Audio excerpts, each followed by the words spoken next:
మనం ముందుగానే మాట్లాడుకున్నట్లుగా విశ్లేషణ చేసుకున్నట్లుగా అంటే కల్కి చిత్రం గురువారం రిలీజ్ అయింది. గురు శుక్రవారాలు అక్కడ బాలీవుడ్లో కొంతమేర కలెక్షన్ తగ్గినప్పటికీ శని ఆదివారాలు కలెక్షన్లు పుంజుకున్నట్లుగా మనం చూసాం.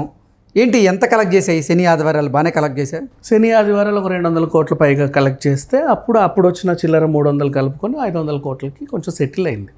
అండ్ అది కూడా వీకెండ్ కలెక్షన్సే కదా, పెట్టింది వచ్చేసింది, బ్రేక్ ఈవెన్ ఆల్రెడీ అయిపోయింది. అండ్ ఇప్పుడు వచ్చేదంతా లాభాలే, ప్రాబ్లం ఏం లేదు, దే ఆర్ హ్యాపీ. ఇంకా వాళ్ళు సక్సెస్ మీట్ అంటే ఇప్పుడు దీని సినిమాలాగా అస్సలు చూడొద్దు. ఇప్పుడు 500 కోట్లే వచ్చాయి, 1000 కోట్లు రాలేదంటే ఇంకో 500 కోట్లు రావాల్సిన వాళ్ళు చూడలే. వాళ్ళకి ఎలా చేరువ చేయాలి ఈ సినిమానని.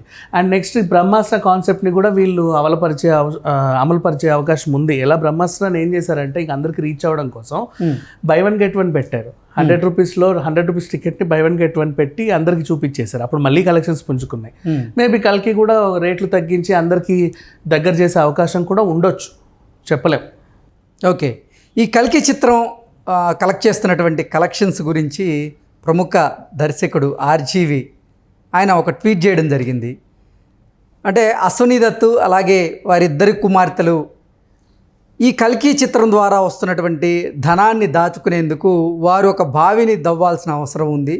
ఆ త్రవ్విన బావిలోనే వీరు ఈ ధనాన్ని దాచుకోవాల్సి వస్తుంది, అంత కలెక్ట్ చేస్తుంది అంటూ కూడా ఆర్జీవి గారు ట్వీట్ చేయడం జరిగింది. ఏంటి ఆ ట్వీట్ని ఎలా చూడొచ్చు మనం? సో ఇప్పుడు వీళ్ళు టచ్ చేసిన పాయింట్ ఏదైతే ఉందో, మహాభారతం ఆల్రెడీ దీన్ని పుంఖాలుగా మన రాజమౌళి గారు తీద్దాం అనుకున్నారు. అయినప్పటికీ నా జీవితం సరిపోద్దో లేదో అని కూడా చాలాసార్లు చెప్పాడు. నా జీవిత కాలంలో తీయాలనుకుంటున్నాను, 10 పార్ట్లుగా మహాభారతం తీయాలనుకుంటున్నా, 10 పార్ట్లు తీసినా కూడా ఇంకా బోల్డంత కథ ఉంటుంది అని చెప్పాడు. సో ఇప్పుడు ఈయన డైరెక్ట్ ఒక పాయింట్ టచ్ చేశాడు. ఏమని, ఫస్ట్ పార్ట్లో ఆది నుంచి అంతం వరకు చూపించాడు. నెక్స్ట్ దాంట్లో లోతుగా వెళ్ళాల్సిన పరిస్థితి ఉంది.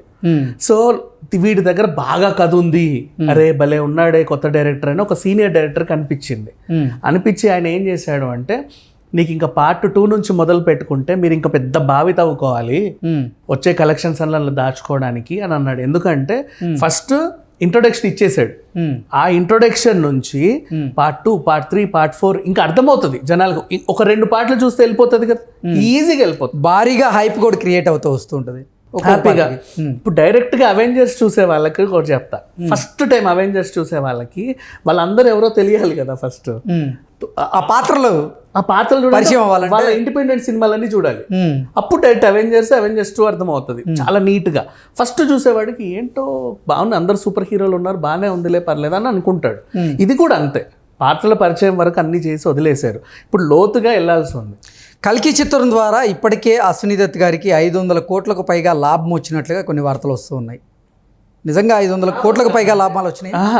గ్రాస్ కలెక్షన్ ఇవన్నీ కూడా ఇంకా లోపల వాళ్ళ లాభాలు. థియేట్రికల్ రైట్స్ కానీ లేదంటే ఓటీటీకి సంబంధించి అలాగే శాటిలైట్ రైట్స్ అన్నీ కలుపుకొనే 500 కోట్లకు పైగా ఆయనకి ఇప్పటికే లాభం వచ్చినట్లుగా కొన్ని వార్తలు వస్తున్నాయి. అయితే ఇట్లా సింగిల్ సినిమా అయితే ఓటీటీకి ముందే ఇచ్చుకుంటారు. ఎప్పుడైతే ఇట్లా సిరీస్ ఉందో, ఫ్రాంచైజీకి వెళ్తున్నారో ఆర్ లేకపోతే ఒక యూనివర్స్కి వెళ్తున్నారు, ఇప్పుడు కంప్లీట్గా ఒక ఫ్రాంచైజీ ఇది. సో మొత్తం ఫ్రాంచైజీ ఒకరికే ఇచ్చేలాగా భారీ ఒప్పందాలు చేసుకుంటారు. అది డిపెండ్ ఆన్ ఫస్ట్ ఫిలిం పైన ఉంటుంది. ఫస్ట్ ఫిలిం ఆల్రెడీ నీకు మంచి సక్సెస్ అయింది కాబట్టి ఒక మోతాదు రేటుకి మాట్లాడుకున్నా, సెకండ్ది కూడా వీళ్ళకే ఇవ్వాలి, థర్డ్ కూడా వీళ్ళకే ఇవ్వాలని ఒక కమిట్మెంట్లు ఉంటాయి. సో కొంచెం ఆలోచించి ఇచ్చుకుంటారు. నన్ను అడిగితే ఓటీటీ దీనికి ఫస్ట్ పార్ట్ 200 కోట్లు ఈజీగా వెళ్ళిపోతుందని అనిపిస్తుంది. వెళ్తుంది, ఎందుకంటే అన్ని లాంగ్వేజ్. ఇప్పుడు ఓటీకి 200 కోట్లు అనకూడదు.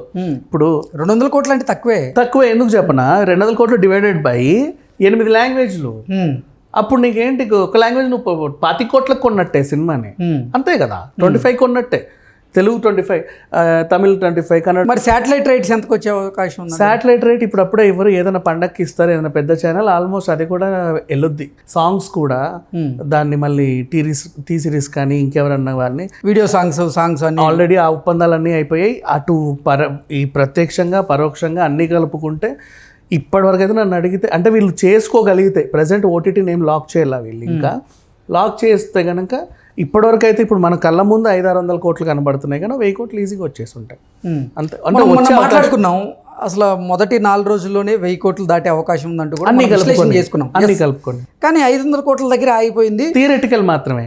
ఎస్ అన్ని కలుపుకొని వచ్చేవి, కానీ వాళ్ళు ఇంకా ఇచ్చుకోవాలా. లేకపోతే ఇప్పటికిప్పుడు వాళ్ళు ఓటీటీ సైన్ చేసి ఇప్పుడు నువ్వు అన్ని క్యాలిక్యులేషన్ థియరిటికల్ కలెక్షన్స్ గురించే మనం విశ్లేషణ చేసుకుంటూ 2,000 కోట్ల పైగా కలెక్ట్ చేసే అవకాశం ఉంది. ఆ 2,000 కోట్ల క్లబ్లో కూడా ప్రభాస్ చేరబోతున్నారంటూ మనం అనాలిసిస్ చేసుకున్నాము. ఎందుకు డల్ అయింది, అది ఈ వారంలో పుంజుకొని 2,000 కోట్లకి చేరువయ్యే అవకాశం ఉందా? కలెక్షన్స్ అంటే ఏం చెప్తారు? శుభ్రంగా లాంగ్ రన్ ఇంకా ఉంది, మనకు అయిపోయింది 4 రోజులే, ఇంకా లాంగ్ రన్ ఉంది. కాంపిటీషన్ కూడా ఏం లేవు, కాంపిటీషన్ ఏం లేదు. ఒక ఇంగ్లీష్ సినిమా వచ్చిందిలే, అయినప్పటికీ కూడా పర్లా, it's okay, not bad. But ఇప్పుడు వీళ్ళు ఏంటంటే 2D చూసిన వాళ్ళందరూ అర్థమైన వాళ్ళు మళ్ళీ 3Dలో ఎక్స్పీరియన్స్ చేయాలనుకుంటున్నారు విజువల్ ఫీస్ట్ కోసం. ఎస్, అది అర్థం కాని వాళ్ళకి, అరే నాకు నాతో పాటు 10 మంది వచ్చారు ఫర్ ఎగ్జాంపుల్, 10లో 6గురికి అర్థమే, 4గురికి అర్థం కాలేదు అనుకో, ఆ 4గురికి అర్థం చెప్పించేలాగా ఇంకొకసారి కూడా చూపించేలాగా ప్రయత్నాలు జరుగుతున్నాయి. అండ్ స్కూల్ పిల్లలకి ఇప్పుడు ఏం జరుగుతుందంటే, మన కొన్ని థియేటర్స్ కొంచెం ఫ్రీ అయిన తర్వాత స్కూల్ పిల్లలకి, కాలేజ్ ప్రిన్సిపల్స్, స్కూల్ ప్రిన్సిపల్స్ అందరు కూడా ఆ పిల్లలకి కోసం మాట్లాడుతున్నారు ప్రొడ్యూసర్స్తో. మా కాలేజ్ వాళ్ళందరూ చూపించాలనుకుంటే కొంచెం రేట్లు ఏమైనా చూడండి అంటే, ఓ మోస్తారు రేట్లు వీళ్ళకి ఇస్తే ఇప్పుడు పిల్లలందరూ చూసే అవకాశం ఉంది. ఇంకా అందరికీ చూపిస్తున్నా. It's like a lesson. నువ్వు నేర్చుకోవాల్సిన అంశం ఏదో ఉంది, సినిమాలా చూడొద్దు దీన్ని. It's a lesson, it's a history. So నడుస్తూనే ఉంటుంది కల్కి. దానికంటూ అంటే 2008-98 అని ఏదో చెప్పారు, కానీ ఈ సినిమా కలెక్షన్స్ కూడా అంతమనేది లేదు, నడుస్తూనే ఉంటుంది. మరి ఆర్జీవి గారు చెప్పినట్టు నిజంగా భావితవ్వాలా ఆ కలెక్షన్లో అన్ని దాచుకునేది? భావిత అవ్వకపోయినా ఒక పెద్ద, నన్ను అడిగితే ఒక టన్నెల్ తీయవచ్చు, ఒక గుహ తవ్వుకున్నా సరే నష్టమేం లేదని చెప్పుకోవచ్చు హ్యాపీగా. ఇప్పుడు డైరెక్ట్గా అవెంజర్స్ చూసే వాళ్ళకి ఒకటి చెప్తా, ఫస్ట్ టైం అవెంజర్స్ చూసే వాళ్ళకి వాళ్ళందరూ ఎవరో తెలియాలి కదా ఫస్ట్. ఆ పాత్రలు పరిచయం అవ్వాలంటే వాళ్ళ ఇండిపెండెంట్ సినిమాలన్నీ చూడాలి. అప్పుడు డైరెక్ట్ అవెంజర్స్ 2 అర్థం అవుతుంది చాలా నీట్గా. ఫస్ట్ చూసేవాడికి ఏంటో బాగుంది, అందరు సూపర్ హీరోలు ఉన్నారు, బాగానే ఉందిలే, పర్లేదు అని అనుకుంటాడు.